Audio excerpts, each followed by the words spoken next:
दोस्तों नमस्कार, मैं अभय तिवारी इंडियन यूथ कांग्रेस से नेशनल कोऑर्डिनेटर आप लोगों के बीच पुनः लाइव उपस्थित हुआ हूं और इस वीडियो के मार्फत हम लोग आज छात्रों के हित के बारे में बात करेंगे और मुद्दा है speak up for student safety.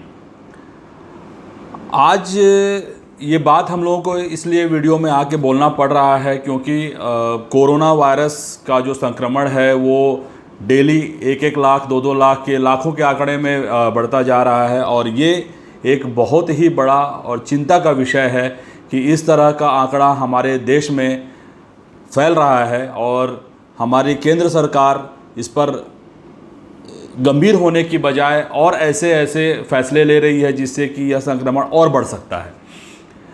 जैसा कि अब स्टूडेंट्स की बात करें, नीट और जेईई का जो परीक्षा का लेने का निर्णय लिया गया है केंद्र सरकार के द्वारा, यह बहुत ही गलत निर्णय लिया गया है और इस निर्णय से कितने छात्र कोविड-19 से प्रभावित होंगे इसका वे अंदाज़ा नहीं लगा पा रहे हैं।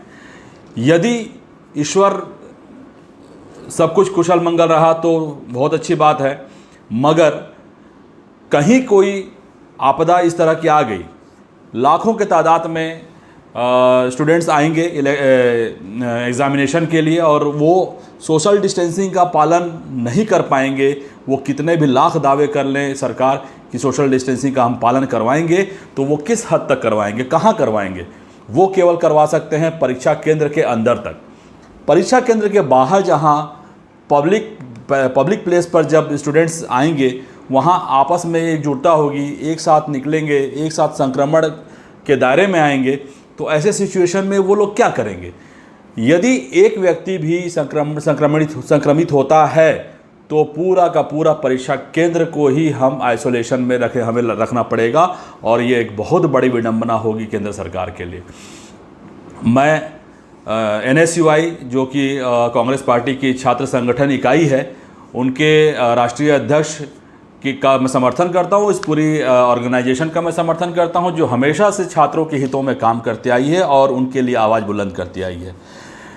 दिल्ली में भी उनके राष्ट्रीय अध्यक्ष अनशन पे बैठे हुए हैं कि सरकार नीट और जेईई को परीक्षाओं को वापस ले और इस तरह की परीक्षाएं अभी टाल दे। अभी यह उचित समय नहीं है।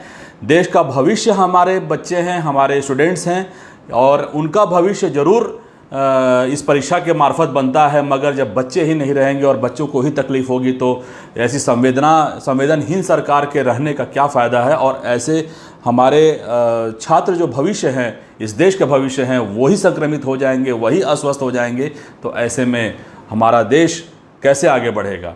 और ये संवेदनशीलता थोड़ी तो दिखानी पड़ेगी इस केंद्र सरकार को कि इस तरह की परीक्षाओं को अभी तो रोक दे। कम से कम आने वाले समय में जिस प्रकार से भी इनको परीक्षा लेनी है वो लें, कोई दिक्कत नहीं है। केंद्र सरकार के सामने सबसे बड़ी समस्या तो विकट समस्या है वो रोजगार की है। परीक्षा पास करके फिर ये पढ़ेंगे, उसके बाद फिर आगे चल करके बेरोजगार होंगे। रोजगार की तैयारी करें, ये अभी ऐसा सिचुएशन है कि बेरोजगारी चरम पर है। तो मेरा ये मानना है कि छात्र कहीं जा नहीं रहे, छात्र सुरक्षित अभी अपने घर पर हैं।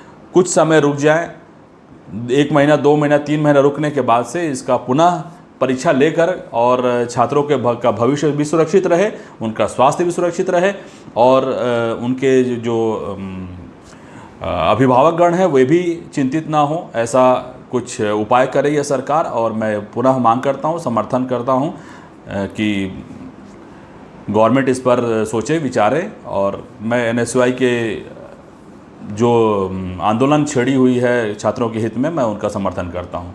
बहुत बहुत धन्यवाद, आप लोगों ने मेरे साथ मेरे विचारों को सुना और आप लोग इसे शेयर और रिट्वीट करके सरकार तक पहुँचाएँ कि हम पूरे युवा कांग्रेस के लोग और कांग्रेस पार्टी और आम जनता भी और कई स्टूडेंट्स भी हैं जो किसी पार्टी से संबंध नहीं रखते हैं, मगर वे चाहते हैं कि नहीं, यह परीक्षा नहीं होना चाहिए।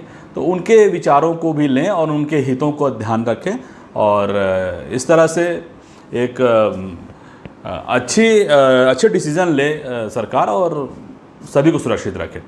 बहुत बहुत धन्यवाद आप लोगों का, आप लोग मेरे साथ जुड़े। और अंत में मैं कोरोना वायरस को लेते हुए वही एक लाइन कहूँगा कि आप लोग सुरक्षित रहें, घर पर रहें, अति आवश्यक हो तो ही बाहर निकलें और सोशल डिस्टेंस मेंटेन करें। बाहर निकलें तो मास्क लगा कर निकलें, सैनिटाइज़र का इस्तेमाल करें और लगातार हाथ धोते रहें। अपने और अपने घर वालों का ध्यान रखिए। फिर मिलेंगे आप लोगों से, तब तक के लिए नमस्कार, थैंक यू, जय हिंद।